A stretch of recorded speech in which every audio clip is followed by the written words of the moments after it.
Okay, so obviously I know today it's still July as we're recording this. Yeah. But I've done the maths, and this will go out on Monday, the 3rd of August. Right. Which is a significant day for me, less so for you. Right. But the 3rd of August, that's Matilda, my eldest daughter. That's her birthday. How old will she be? She'll be 8.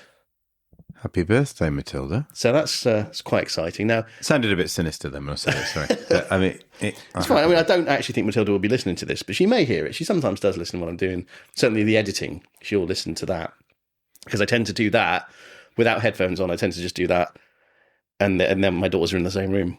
Because the setup of my home is it's all very open plan downstairs. So we're all in the same room. Is it a 70s design, would you say? No, because it's a Victorian terrace. But there's somebody knocked various things. Someone's knocked through, yeah. I don't think that happened in the 70s. I think that's a more recent knocking through that's happened. But, I like to, because, when we were talking about the drama, yeah, and I'd like to sort of cut back in with this, with your daughter's birthday. What, enjoying her birthday? Now, I don't Paint actually... a picture for us. Well, we don't have any plans as at the time of recording. Obviously, on the day this goes out, we'll have plans and we'll be doing something. We don't usually have a birthday party for her because they're quite expensive anyway, birthday parties, and they take a bit of organising. And you're only a poor teacher, aren't you? Well, yeah, but really it's because her birthday's in August and obviously a lot of her friends are on holiday. So last year we did have a birthday party for her, actually on her birthday. We had it in the Soft Play in Rivermead, the local leisure centre. Right. And it was quite sounds like fresh hell to me. It was very well organised. I mean, we paid the fee and they actually did do a lot of the heavy lifting for us. So that was good. Was it a lot? I'm not asking for the actual amount. Oh, it's a fortune. It's an absolute fortune to have a kid's birth. And the thing is that Matilda is quite a sociable child. Right. Which I don't relate to. I wasn't. Well, you're definitely not sociable. My parents, when they organised a birthday party for me, it was quite a cheap affair because I didn't want anybody to come, really. Yeah. So it was a small guest list. And we used to probably go to like the Harvester or the Beefeater. Remember those? Oh, gosh, the Beefeater birthday. That sort of thing. Remind me to come back to that when you've told your story. I'll try. I'm not really telling a story. I'm just telling you about the birthday party last year was at... so Rivermead at the Soft Play. They provided in the fee you get pizza and things. So you get an hour of Soft Play running around in the Soft Play. Then you get sort of siloed into a room so they can open up the Soft Play to the public again. Right. I mean, there were public. So how long do you get in the Soft Play? You get about an hour, as I say. I think I did say that right at the start. You did actually, didn't you? Sorry. Yeah, this is dyspraxia, and you're making fun of me. I've got dyspraxia too. I'm as diagnosed as you are. So, so why don't we calm yourself down with that? Why don't we just carry on abusing each other? Let's do that. But no. So it was an hour of Soft Play. Now the idea is it is open to the public unless you book out the whole Soft Play, which you can do, but that costs a fortune. You book out for the number of children at the party, and then if there's any extra Soft Play spaces, they just go to the general public. So there were people who weren't part of the birthday party there. But then the idea is after that hour, you go into a room and you're no longer part of the Soft Play, effectively. Those spaces are open up to other members of the public. So more people come in, take those. And so the kids you're with, they're in a room eating pizza, chips, then cake, then you sing happy birthday, all of that stuff, yeah? But that room, did you say, is open to other people? No, I didn't say that. Soft Play is open to other people. The room itself it's literally like you have no interest in this. I do. I'm looking at you. I'm staring intently Let me try and explain. So you book the whole party's about 2 hours. Right. I don't have children, you understand. No, I know, but this is all foreign to me. It's really not a difficult concept. So the first... People like it when we argue. The first hour is Soft Play. Right. Yeah, the second hour, you have a private room. I'm not deaf. You have a private room where they eat the food and have the party. Yes. Right? So that point, they're not allowed back into the Soft Play. The problem with it's a one-way street. It's a one-way street. But the problem with this is that logistically, the party room, is sort of in the Soft Play area. There's a wall and a door that separates you. It's just a dreadful prefab room. Isn't it? So to leave that room, you have to go back through the Soft Play. Now, you try telling a room full of 7-year-olds that they're not allowed back in the Soft Play. Oh, goodness. And having them... So, obviously, it was complete carnage. And it's stressful. They were in there and out all the time, in and out all the time. And then the staff are saying, no, they've been in the Soft Play. But what I like about... I think that's what they should have been doing. Right. But what I quite liked about the staff in this particular establishment is they're quite laissez-faire.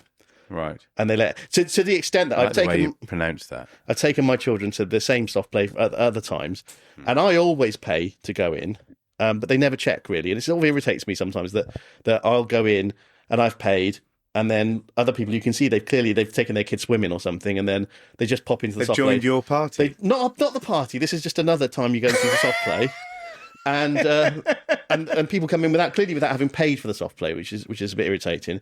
But one time, and only one time, this happened. Yeah, I took my children to soft play, not the party, no birthday parties, just to go and play in the soft play, and I did pay, and I paid on the app because there's an app. Yeah, and I scanned in on the app. And we went straight into the soft play.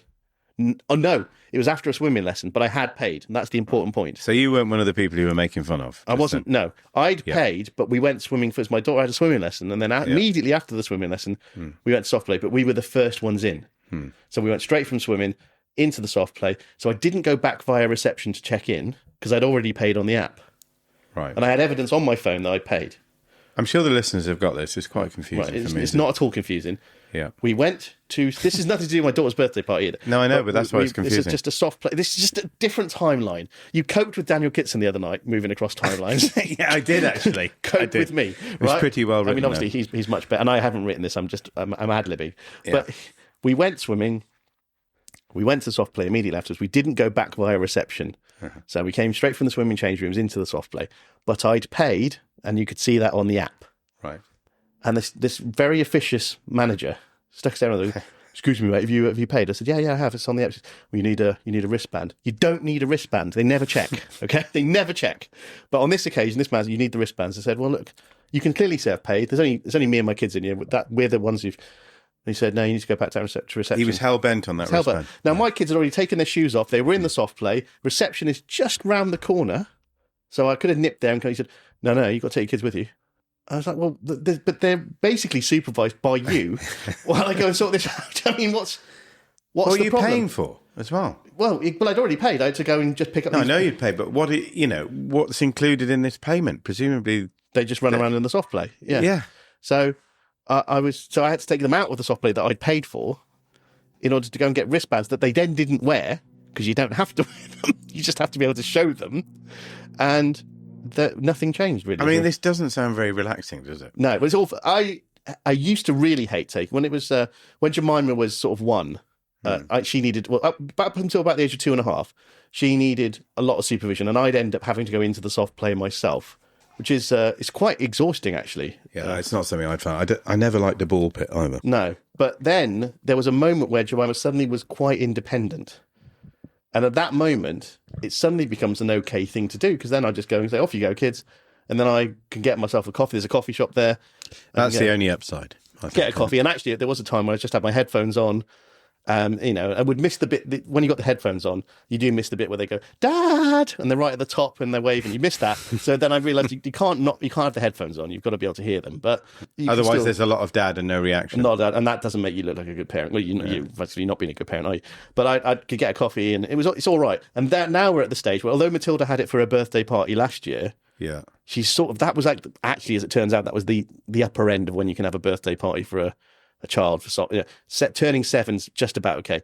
No way we do it for her. So I don't know what we are doing on her birthday. But thinking back to last episode, about all the things that only teachers need to do to relax. It ain't having a kid's birthday party, is it? No, and in fact, just shortly before the end of term, the weekend you went to Liverpool on that residential. Which was a hell of a journey for you, bless you. That was a long old trek. To explain to our viewers, they had a beautiful air-conditioned coach for most of the students. Yeah. And then to keep costs down, because we didn't want to pay, it was $3,500 for a coach. Can you believe that? I can believe it. For the weekend. Lovely driver. But ridiculous. Had they done the planning that we did an episode recently where we explained how to book a trip? All that advice had been followed. All of that had been followed. Good. So obviously it'd been carnage if we hadn't followed that. So advice. 18 months in advance that trip had been planned. Yeah, of course it was. Yeah. Gosh, we managed to do the whole thing without a travel company as well. Amazing. That's ridiculous. Amazing, isn't it? Yeah. No. Anyway. A lot of incredible. Well, you did the risk assessments all on your own. Yeah, 18 months out. Right, good. But we, to keep the cost down from 2 coaches, which should have been 6,600 passed on to the students. Yeah, we took the minibus with sort of 12 students in the minibus, but that meant my colleague and myself had to do 5 hours driving in either direction. Not in one go, but no. But, goodness me. So that was exhausting. And I did pity you that weekend. The armband thing made me think of something we both will have experienced. What's that? The wristband, sorry. Yeah. I know you're thinking I'm going to say something cool like Reading Festival. No. There's going to be an addition on that later for people to enjoy as we actually go to the festival at some point, aren't we? We are going to the festival. We are. What are we volunteers in what area? The air hubs. Right. Okay. Yeah, we'll talk about that in We'll the future. talk about that. But anyway, back to the wristband. Yeah. Because I'm conscious of my segues. Yeah. Swansea Leisure Centre. Ah, yes, no, that's a good segue. No, I know Swansea Leisure Centre, for reasons we will not go into, does not hold necessarily good. No, it has a lot of good memories for me, Swansea Leisure Centre, but you're right, there is one dark memory that we not for this podcast, really. And possibly not for any. No. Podcast. Well, I mean, maybe we'll get into that one day. But yeah, we're going to get deep down into our souls as this sort of certainly not punishes on into 100 episodes. Not on my daughter's birthday, though. No, definitely not. But Swansea Leisure Centre was the only leisure centre. I used to look forward to it with such alacrity, I think, that it never sort of quite matched up to what happened. But they had the tube that momentarily went outside of the building and back in. Can I interject? I know you don't like an interruption any more than I do, but I'll tolerate it. I'll give way. I know the honourable gentleman. I know the man who designed that slide, the architect. But this is not like you saying that when Rambia said he knew. No. The man that designed that slide. Yeah. The slide at Swansea Leisure. I don't know if it's still there, but the one that was there, the one that you're referring to from our childhood. I'm going to go next week and find out. That I would like to find out from you. But that man is called Steve Lloyd, and we were friends of the family. We were friends. His son's my age, Christopher. He went to school with me. We were friends in school, and Steve's his dad, and we barbecues at each other's houses. The whole family. I mean, we were friends. I do know Steve Lloyd, and he designed. So you've kind of got the inside track on there. But for the listeners, I mean, this sounds incredible. All this it's a normal swimming pool. Yeah. But they'd cut a hole in the window. Yeah. And stuck a pipe on it. Yeah. And the pipe goes out momentarily before coming back in through another hole in the window. It was magical though, really, wasn't it? So. Yeah, because you felt, even though you were going through a scratched plastic tube, you could, for a moment, glimpse the desolate scene outside the leisure centre before you were sucked inside the leisure centre. Genuinely love going there. That was But you used to get, it's the only leisure centre I've ever been to in my life. And we're proud Welshmen, aren't we? Right? Where you would get the announcement, could all swimmers wearing yellow armbands leave the pool now? You were banished. Yes, you were. After 45 minutes, you were banished. Yeah. All swimmers wearing yellow armbands leave the pool now, please. And you have to pay again to come back in. Now that happens in the soft play. Before, because we've now kind of gone in various timelines again, which I know you find confusing. But we're back in the soft play. They do make that announcement. Would anyone wear? It's not with the Welsh accent. Obviously, we're in Reading now. But what sort of accent would they use there? Then do you think it's a little bit country, isn't it? I'm not sure I could accurately do a Reading accent. I'm not sure there is but they would say, could anyone wearing a pink armband? Can you leave now? And of course, no one does, and that's the problem. They're 7-year-olds and 6-year-olds, but obviously the adults don't either, and that's what the officious man that. And given I'd paid, that made that big stuff, he's the only one that's ever done. That's why it was so. If they always did that, that'd be fine. But no one ever has before or since, and no one leaves when the pink, when the armband announcement. No one leaves. People just leave when they're ready to go. People go in without. It's very clear. Some people haven't paid. And there's no one policing it except this one man on one occasion when there was only... They picked on you. And picked on me. And we were the only ones in there. So it was really no problem. And we had paid. Can I time jump again? Yes. 1986, back to Swansea Leisure Centre. Go on then. Can all weak swimmers and non-swimmers move to the shallow end of the pool for the wave machine? Oh, no, that's... All weak swimmers and non-swimmers to the shallow end of the pool for the wave machine, please. That was an event, the wave machine. Oh, the wave machine. I used to get so excited about it, particularly when it splashed out with... And there was a shoreline. Do you remember? Yeah, no, I do remember all of that. The shallow end was brilliant at Swansea Leisure Centre. This must have been... the most exciting thing we could do as a young person. It really was. But what I would say is that although I've not been to Swansea Leisure Centre for a long time, you'll recall Centre Parks. I'll be very sad if it's gone. I'm going to look it up. Please look it up. But you'll recall Centre Parks that I talked about. Yes, I do. Yeah, how could I forget? And the swimming pool there, that had a wave machine. That had loads of slides as well, but that had a wave machine. And my kids and my nieces and nephews went nuts for it. Loved it. Big event. Anyway, back to the kiddies party, your daughter's party, or what you might do. No, not what I might do. But there was a party I went to, just talking about kids' birthday parties. I went to a birthday party recently at a trampoline park that was my friend Steve. You've met Steve. His daughter had a birthday party in a place called Oxygen, which is a trampoline park in Reading. And we went there, and because I like Steve, and I know Steve. Well, I think most of the parents hung around, to be fair. You don't always hang around for kids' birthday parties when they get a bit older. But that place, it's wild. I mean, the kids have a brilliant time, but it's so loud. It's like a nightclub So that's what I was doing when you were on the... And I'm not sure you'd have preferred my situation to your situation, really, because being in a trampoline park with lots of kids running around and music just pumping out like a as I say, a sort of 1990s nightclub. Oh, I've seen one of these places. I've not been a parent. I did briefly foster a child, and I experienced a whole summer of these types of events. Yeah. So I did. I know everyone loves their children and all the rest of it, but the stress involved. Back to it is my daughter's birthday. It's Matilda's birthday. Happy birthday, Matilda! If you are listening to this, which I could make you listen to, you literally, I could just play this to you. So I'm sure I should. Mm-hmm. I should wish you happy birthday, but I will be there wishing you happy birthday in person. Birthday. That was Ben wishing you happy birthday, though, and he won't be there in person. It's a shame, isn't it? It's not. No, you wouldn't enjoy it anyway. But we don't know what we're doing today, but there will be something, and there's presents and all of that. She'll enjoy all of that, and there'll be cake, and we'll go somewhere. We normally go somewhere. We don't normally have a party. We normally go somewhere because, as I say, most of her friends are actually on holiday, so it's quite hard to have a birthday party because it's August and they're all on holiday. Shall we get on with the show? Yeah, why not? So you're going to do the register, please. Yes, please. Well, it's still holiday time, so maybe we'll envisage ourselves at some sort of summer camp. Let's do that. And which doesn't make any difference to this audibly, obviously, but no. I imagine we're in a sort of sports hall or something, and I go, right, guys, okay, and that sort of church leadery style.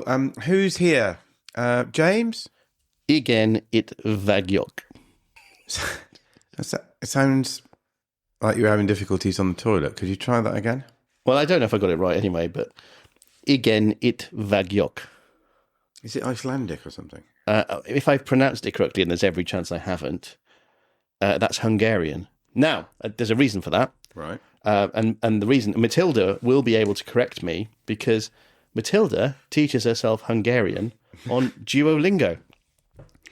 Well, she's going to be she's got English, French, and now Hungarian. Well, a bit of Spanish as well, but she loves Duolingo. She's, I think, worryingly addicted to it. But then Duolingo is one of those apps that... Well, you don't mind people being addicted to that. It's a good thing to be, because it's sort of educational, but at the same time, it does encourage addiction, because it's all puts you get quite a lot of passive-aggressive messages from Duolingo. So if you haven't done it, if you don't... Oh, yes, I have experienced it. If you don't maintain a streak, it sends you... really some quite, I'd say very, very passag messages. I tried relearning, because I did A-level Welsh, as I think we've said before, and I tried reteaching myself on Duolingo, and I got annoyed with Duolingo. Yeah, I find it annoying. I don't do anything on it, but I hear Matilda doing it. But Matilda, Welsh is the other one. She was trying Welsh, but Hungarian, because she's actually got a friend who is Hungarian, or her friend's British, but she's got Hungarian parents and goes back to Hungary on holiday. So I think Matilda is learning Hungarian for that reason. Do you know what my dad would have said? What? Did you get hungry in Hungary? That's very clever. I mean, it's amazing humour like that. Although that does remind me of quite a common joke when I was a child, during the summer holidays. You going anywhere nice on holiday? Yes, we're going to Romania.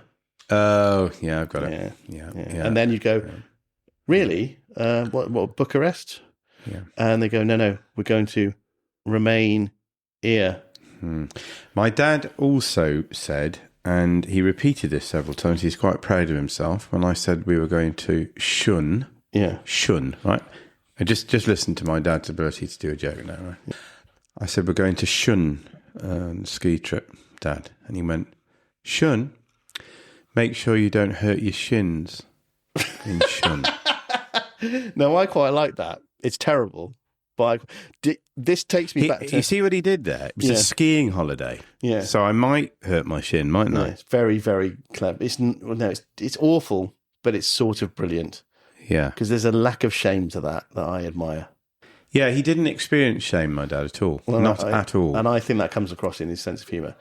Although it does remind me a little of the speech that I made saying goodbye to one of our colleagues last week who's leaving.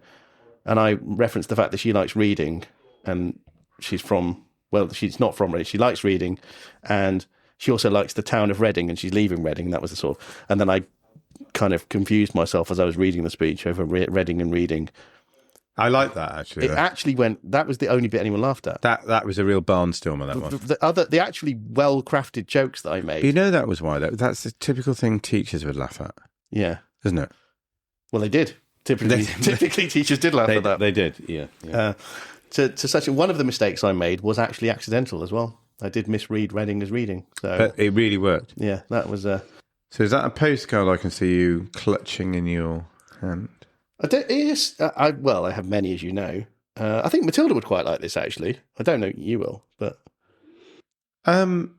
Look, for what it's worth, I don't mind it. There's 1, 2, 3, 4, 5, 6, 7, 8, 9 butterflies with their Latin names underneath, like the Juno cram, the Dido L.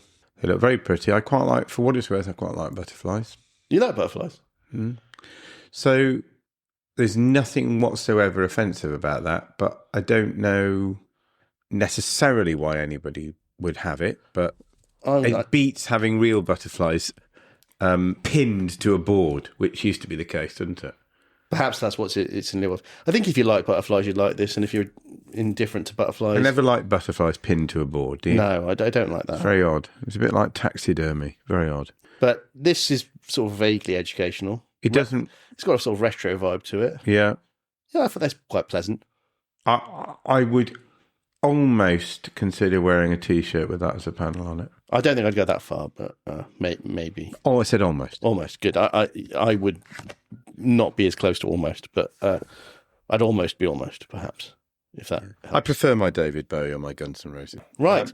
Well, we've done the postcard, we've done the register. They're the only bits I ever really insist on. It's almost like checking for your wallet and watch, isn't it is, but, I insist on those bits for no good reason.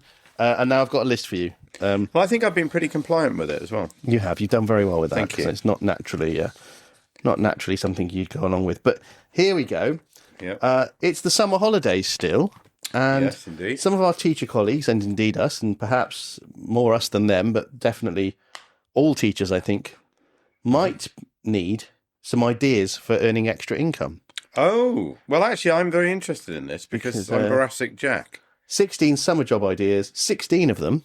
Right. For teachers? 16 summer job ideas for teachers. Goodness me, we're going to have to motor through this, aren't we? To earn extra income. It's not a lot of text under each one, is it? No, well, we don't need. I mean, look, I think that each title is fairly self-explanatory. It'll be fine. Yeah. So 16 summer jobs. 16 summer jobs. Now, I am actually genuinely interested in this because I'd like to earn a bit of extra bunts. Excellent. And I want you to remember, dealing, so. These are 16 summer jobs. Right. Okay. No good for the rest of the year. No.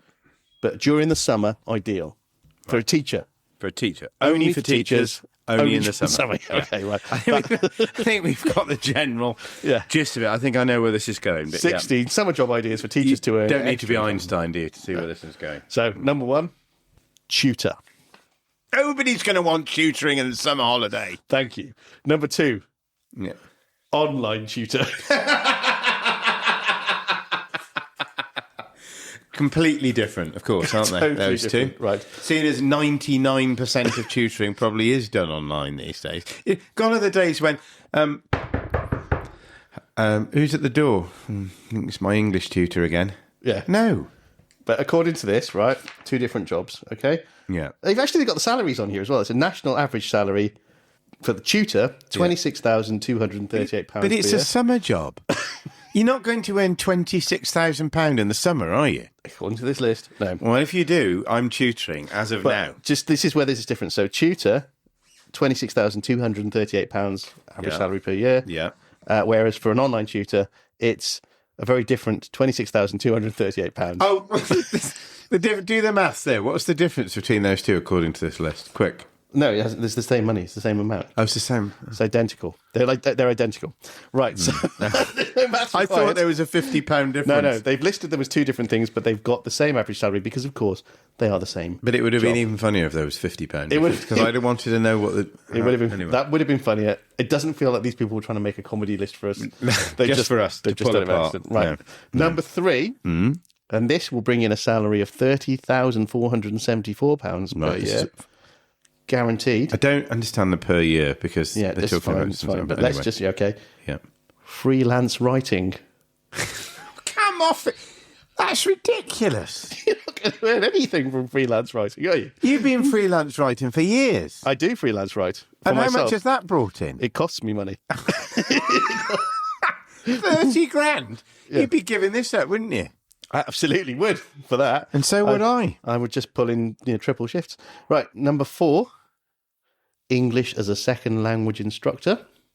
Actually does require its own qualification, so you can't just do that anyway. You can't just do that. You need is it TEFL or TESOL? So it's either the CELTA or the TESOL, I think that's the other one, yeah.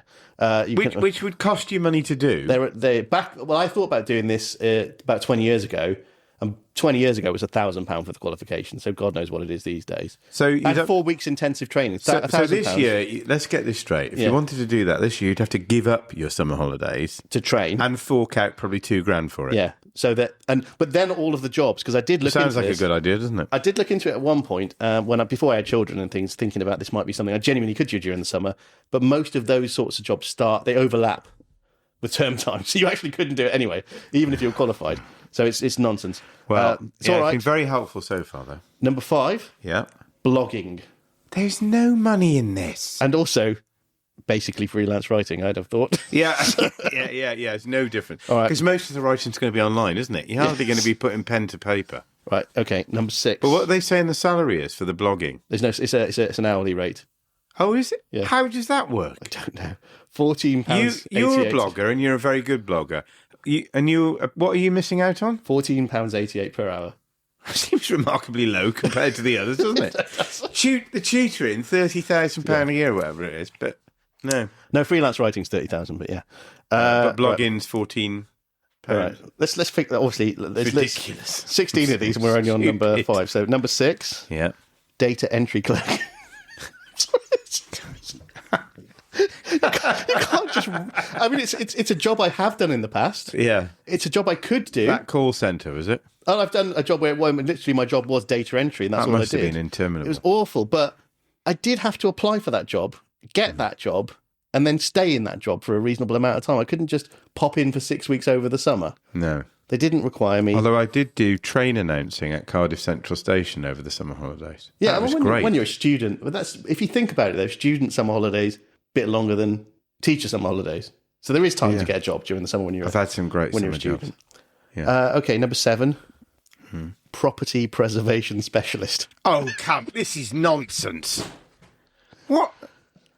We need a bit more on that one. What do they mean by that? This is a form of real estate that involves preserving, bear in mind, this is a UK website I got that off, so it's already falling dangerously into the Americanisms, isn't it? Real estate. This is a form of real estate that involves preserving abandoned houses. So this is a form of real estate that involves preserving abandoned houses until a company can sell them. These properties are either foreclosed and now owned by banks or in the process of foreclosure. The value might depreciate without a preservation specialist, and then it becomes challenging. This is ridiculous. Where have you ever seen anybody advertising that? And that says particularly good as a summer job for teachers? No, I don't think that is a thing. We are particularly looking for teachers finding themselves idle in the summer period. Okay, let's move on then. Number 8. Yeah. Childcare provider. Last thing you'd want to do. Absolutely. I suppose feasible. I mean, you're doing it already. Well, I provide gratis childcare for my own children, yes, but I don't begrudge the gratis bit. They're my children, but that seems to go with the territory. But yes, no, I can sort of see that that's the least ridiculous one we've read, in the sense that the children are broadly off at the same time as you, so there may be parents who need childcare, and as a teacher, but you wouldn't want to do it. You wouldn't want to do it, but you. I don't have children. I don't want to do it. Potentially, you could do it, though. I suppose. So I'm willing. We've got as far as number 8, and I'm willing to acknowledge that's something you could do. Yeah. But the previous 7, I think, absolute nonsense. Yeah. Number 9, it's a one-word one, this. It just says tester. I don't... £33,000, no, £33,984 a year for being a tester. Testing what? Software, apparently. Oh, forget it. Nonsense. Absolute rubbish. Right, number 10 then. Yeah. Transcriber. Well... Listening to audio files and typing out the exact words. High demand for that during the summer?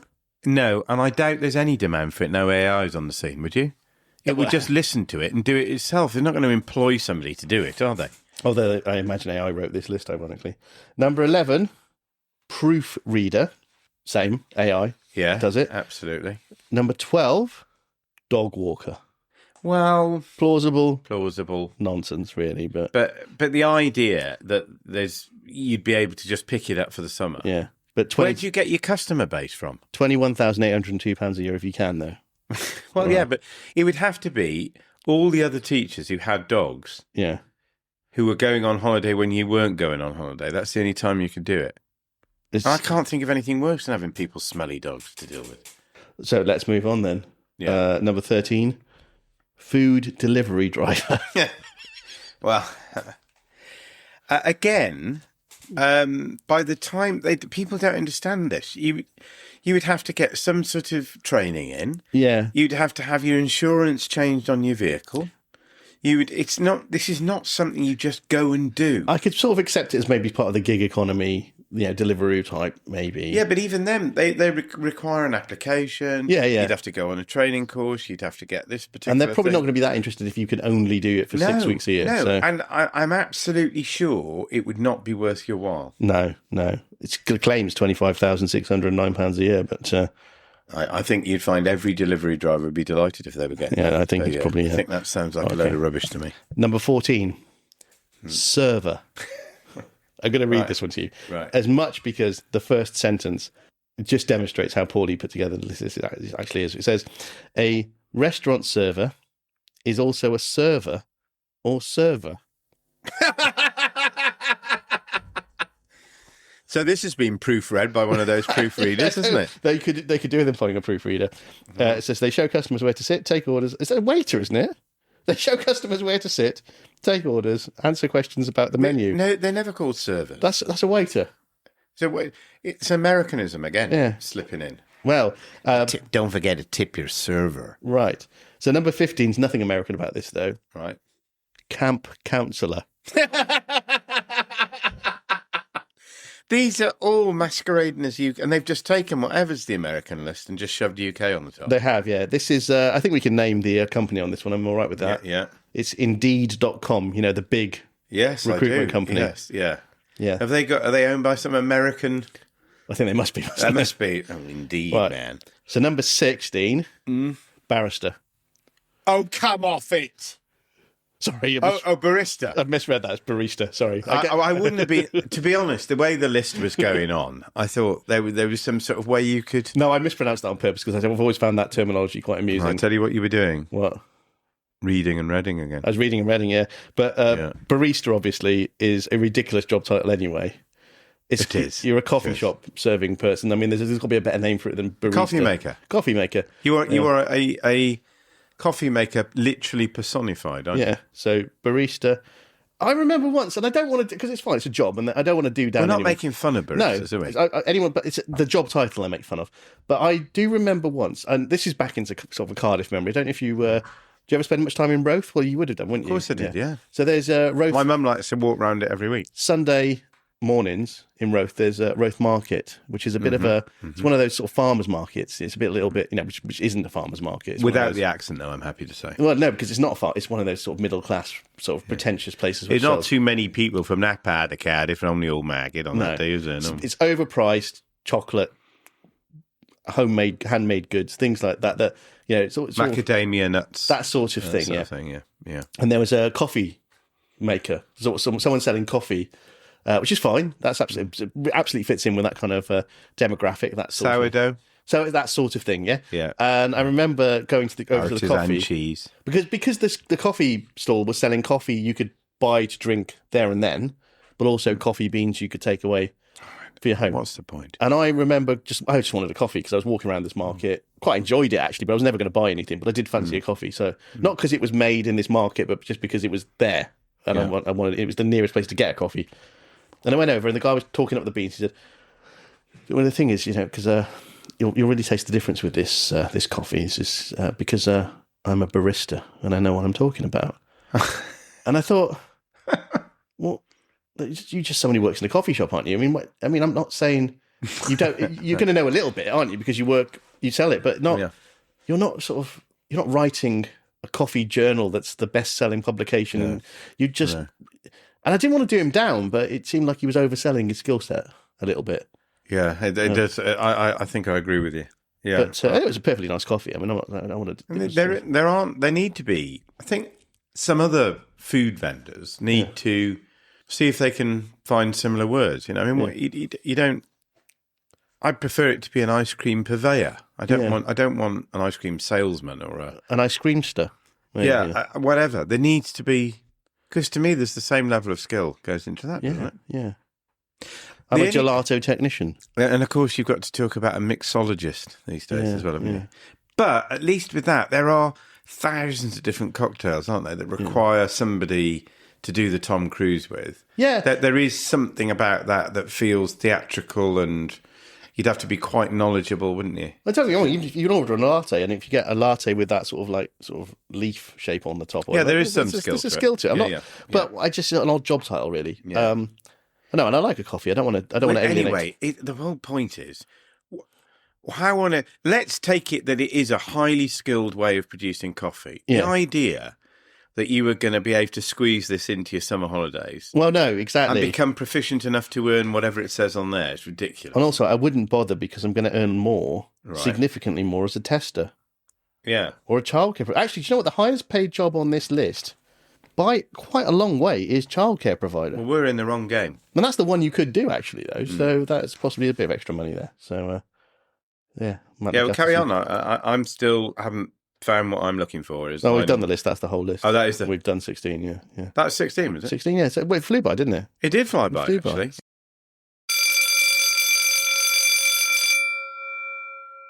But, I mean, another fantastic episode is drawn to a close. I feel we've given hugely useful advice to teachers listening. I mean, you'll line your pockets with that array of opportunities. Yeah, I mean, you almost feel like people ought to sort of throw something our way for giving them the idea. And Costa and Starbucks have solved their summer staffing crisis. Which is well documented, actually. That particularly during August and late July. I mean, there's nobody. I mean, no students or anything hanging around. No one wants to work in those jobs. And not at this time of the year. It's those 6 weeks specifically, I find that they I'm surprised bartender wasn't in there. No, it wasn't. It wasn't. Which is actually a barista. They're looking for those baristas, but they don't want anybody to work at like a summer bar or a festival. Or I think that's possibly that's more. exactly what they would need. Perhaps somebody working in a little bit of cash in hand. Some of that. Well, as I say, we'll be at the Reading Festival later this summer, and there'll be lots of people doing very seasonal work at that sort of. There's lots of summer festivals, and people do. That would be an opportunity, but that's not on the list now. Anyway. Hope everyone's enjoying their summer holidays. Hope we've got more than 3 people downloading at this time of the year. We wouldn't blame you if you're not. Highly unlikely, to be fair. But let's raise a cider lolly to you and wish you all the best till next time. I might have a fab, but same idea. Bye-bye. Bye-bye.